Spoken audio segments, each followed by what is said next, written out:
Hey, Chamber friends, it's Izzy. I know a few of you at least are happy to know that I am back in town and back in the office after doing a precautionary self-quarantine after being able to visit my mom for a while in Virginia. Now that I'm back, I thought you might be interested to see my green screen setup that lets me have this fancy little background. So in reality, what my view actually looks like right now is this.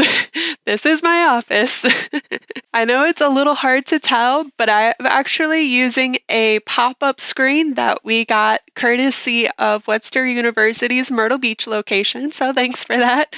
And this is just a green tablecloth from Dollar Tree that's been double layered. And then these are just 3 green poster boards also from Dollar Tree taped together. For Zoom, if you're just using like a Zoom and you can have that virtual background option, I recommend the poster board. The poster board is what works, even though you might have to tape a few pieces together. The green tablecloth does not work in Zoom, but I'm using a fancy software on my computer called OBS, and this software is free.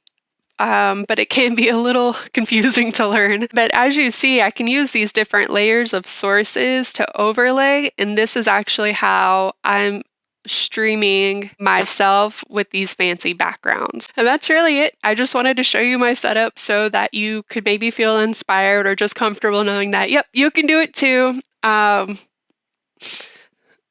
Just follow something tall that you can tape poster board to. I've also in the past used a room divider that was tall, so you can see you kind of want it to go above you, especially depending on how big your webcam is. I've also gotten really close to a wall and was able to just tape it to a wall or a curtain hook. So there's quite a few different ways you could do it, but if you're on a budget, like most of us are, I definitely recommend just some cheap green poster board. So hope that helps.